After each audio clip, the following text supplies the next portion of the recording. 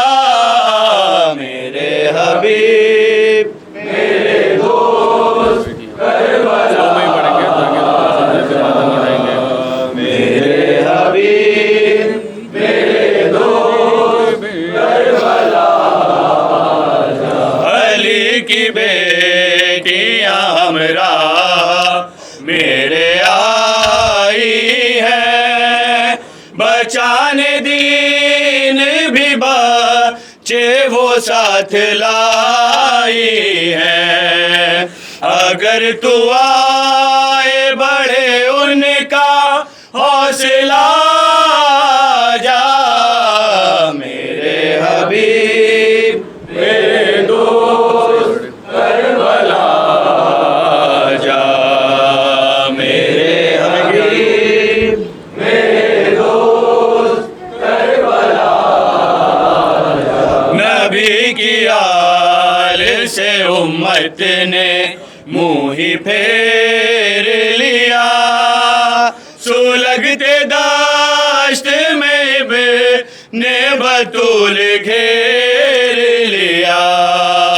کٹھن یہ وقت ہے میرے ہم نوا جا. میرے حبیب میرے دوست کربلا جا. میرے حبیب میرے دوست کربلا جا. میرے حبیب میرے دوست کربلا جا. میرے حبیب میرے دوست کربلا جا. میرے حبیب میرے دوست کربلا جا. میرے حبیب میرے دوست کربلا جا. تمہیں بلاتا ہے زہرا کا لاڈلا جا.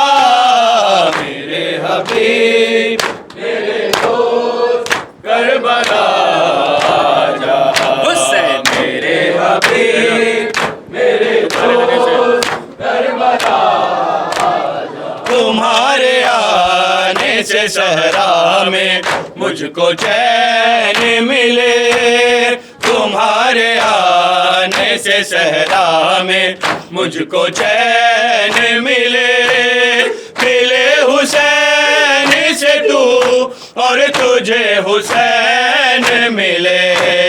نہ تیرے بن مظاہر تو اب لگا جا. میرے حبیب میرے دوست کربلا جا. میرے حبیب میرے دوست کربلا جا. نبی کی آل سے امت نے منہ ہی پھیر لیا. نبی کی آل سے امت نے منہ ہی پھیر لیا. سلگتے داشت میں نے بطول گھیر لیا. کٹھن یہ بات ہے میرے ہم نوا جا. میرے حبیب میرے دوست کربلا جا. میرے حبیب میرے دوست کربلا جا. میرے حبیب میرے دوست کربلا جا.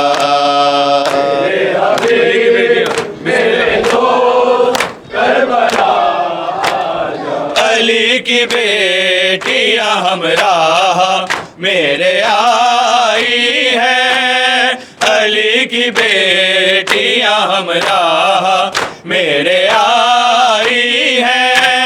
بچانے دین بھی بچے وہ ساتھ ساتھ لائی ہے، اگر تو آئے بڑے ان کا حوصلہ جا، میرے حبیب میرے دوست کربلا جا، میرے حبیب میرے دوست کربلا جا، میرے حبیب میرے دوست کربلا جا، میرے حبیب میرے دوست کربلا جا، امید آنے کی تیرے لگائے بیٹھا ہوں، امید آنے کی تیرے لگائے بیٹھا ہوں، میں تیری راہوں میں آ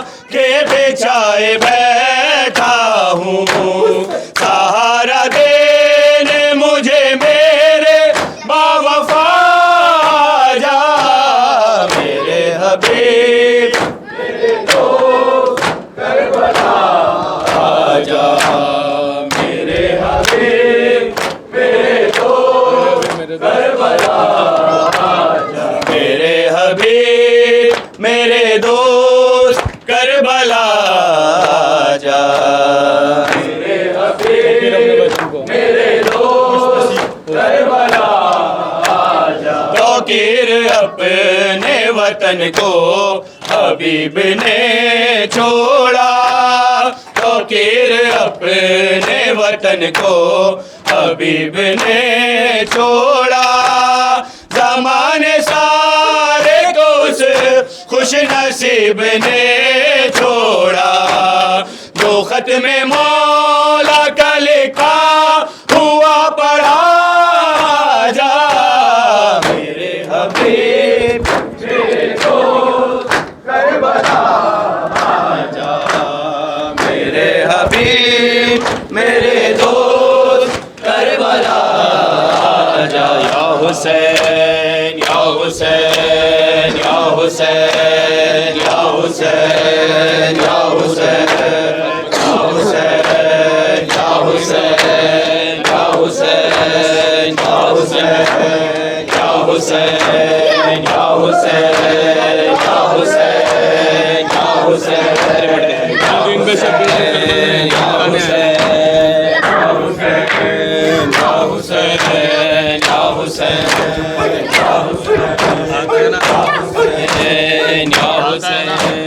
یا حسین یا حسین یا حسین ہر دین پہ شبیر جو کربل میں لٹانے آئے، ہر دین پہ شبیر جو کربل میں لٹانے آئے، ہر دین پہ شبیر جو کربل میں لٹانے آئے، ہر دین پہ شبیر جو کربل میں لٹانے آئے، ہر دین پہ شبیر جو کربل میں لٹانے آئے، ہر دین پہ شبیر جو کربل میں لٹانے آئے، ہر دین پہ شبیر جو کربل میں لٹانے آئے، ہر دین پہ شبیر جو کربل